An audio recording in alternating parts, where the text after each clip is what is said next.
Good morning, welcome to MVN online classes. बच्चों, ये आपके हिंदी व्याकरण की क्लास है, क्लास सेकंड है और इसमें आज हम मुहावरों के विषय में जानकारी प्राप्त करेंगे कि मुहावरा किसे कहते हैं और मुहावरों का प्रयोग कहाँ पर किया जाता है और उससे हमारी भाषा पे क्या प्रभाव पड़ता है। तो सबसे पहले हम समझते हैं कि मुहावरा किसे कहते हैं। सबसे पहले है समानार्थक शब्दों को ही मुहावरा कहते हैं, मतलब जिसके शब्द अलग अलग हैं पर अर्थ सबका एक ही होता है, तो उन्हें हम समानार्थक शब्द भी कहते हैं या फिर मुहावरा कहते हैं। इसमें हमने आपको समझाने के चित्र के माध्यम से भी कुछ समझाने का प्रयास किया है, उसको देखते हैं। और सबसे पहले इसकी परिभाषा को देखते हैं कि जो शब्द समान अर्थ प्रकट करते हैं वे शब्द मुहावरा कहलाते हैं या समानार्थक शब्द कहलाते हैं। इसमें हमने परिभाषा लिखी है, ये अध्याय 14 है, पर्यायवाची शब्द, और इसकी परिभाषा है जो शब्द समान अर्थ प्रकट करते हैं वे पर्यायवाची शब्द कहलाते हैं। अब हमारा बच्चों मान लीजिए कि ये घर है, हमने घर तो लिख दिया, मान लीजिए ये हमारा घर है, हमने ये घर लिखा। अब घर के हमको पर्यायवाची लिखने हैं। घर के हमको क्या क्या पर्यायवाची लिखने हैं? एक तो हमारा होता है गृह, हम गृह लिख सकते हैं, निवास लिख सकते हैं और सदन लिख सकते हैं। सदन, ये हमारे घर के पर्यायवाची हैं, यानी कि हर एक के शब्द अलग है पर अर्थ निकल के सबका एक ही आ रहा है कि घर है। फिर हमारा दूसरा है फूल। फूल, फूल को हम कैसे लिखेंगे? फूल, फूल के पर्यायवाची क्या है? सुमन, पुष्प, कुसुम। कुसुम, ये हमने आपके अगर पेपर में आते हैं तो आप कम से कम 2 पर्यायवाची शब्द जरूर लिखेंगे। जो शब्द आपके पेपर में दिया गया है उसको छोड़ के और कोई 2 शब्द आपको लिखने होंगे। तो ये हमारा फूल का हो गया। फूल का क्या हुआ? सुमन हुआ, पुष्प हुआ, कुसुम हुआ। अब हम आते हैं नेत्र पे। आँख, आँख का पर्यायवाची क्या होगा? आँख, आँख का क्या होगा? नेत्र, नयन, लोचन। दृग भी होता है, लोचन। ये हमारे हो गए, किसके हुए? आँख के पर्यायवाची। अब यहाँ पे हम आते हैं पर्वत पे लिखते हैं। पर्वत का गिर, ये हमारा काहे का है? पर्यायवाची शब्द पर्वत का। गिर है और पहाड़ है, पहाड़ है। अब ये हम वृक्ष के लिखते हैं।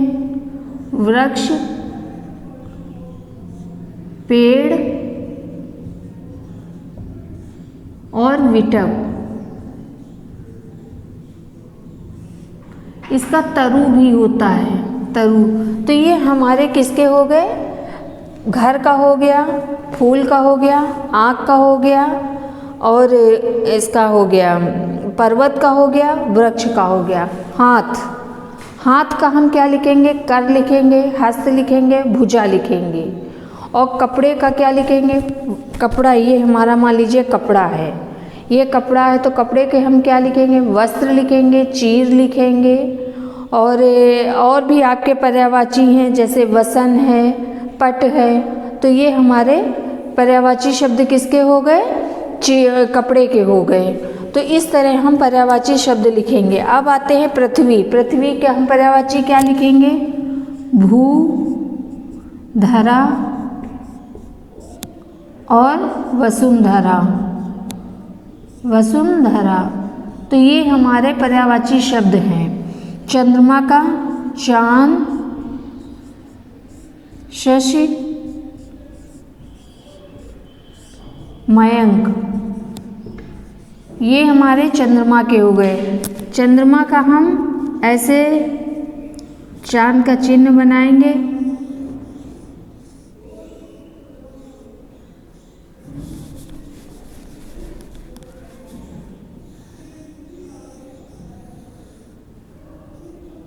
ये हमारा चांद हो जाएगा। और नारी का क्या होगा? स्त्री, महिला, औरत। ये हमारे किसके हो गए? महिला के हो गए, नारी के हो गए। बगीचा का क्या होगा? उपवन, वाटिका। ईश्वर का क्या होगा? ईश्वर के हम क्या लिखेंगे? भगवान, परमात्मा, भगवान,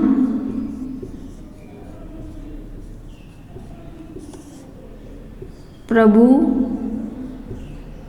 ये हमारे ईश्वर के हो गए। कपड़ा का हमने आपको बताया था, वस्त्र, चीर, पट। ये हमारा कपड़े के हो गए। तो बच्चों ये हमारे पर्यायवाची शब्द हैं। हमने पीडीएफ भेजा है, उसको पढ़िएगा ध्यान से कि और कौन कौन से पर्यायवाची शब्द बताए गए हैं। जैसे हाथी का है, गज है, हाथी, ये सब बताए गए हैं।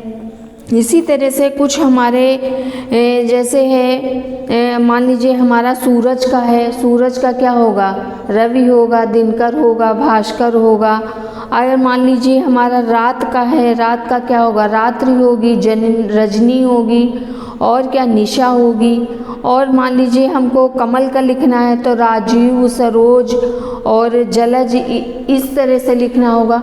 देखिए सबके अर्थ एक हैं लेकिन शब्द अलग अलग हैं, तो उन्हें हम पर्यायवाची शब्द कहते हैं। एक बार हम परिभाषा फिर से पढ़ते हैं कि जो शब्द समान अर्थ प्रकट करते हैं। जो शब्द समान अर्थ मतलब जिसका एक ही अर्थ होता है और शब्द अलग अलग होते हैं, उन्हें हम पर्यायवाची या समानार्थक शब्द कहते हैं। बच्चों इस चैप्टर को ध्यान से पढ़िएगा और जो इसकी एक्सरसाइज है उसको हम पीडीएफ के माध्यम से आपको भेजेंगे और केवल आपको कॉपी पे ही एक्सरसाइज करना, उस पे बुक पे आपको एक्सरसाइज करना है। कॉपी पे आपको कार्य नहीं करना है क्योंकि इसमें केवल पर्यायवाची ही आपको फिल करने हैं और ये आज चैप्टर आपका पूरा होता है।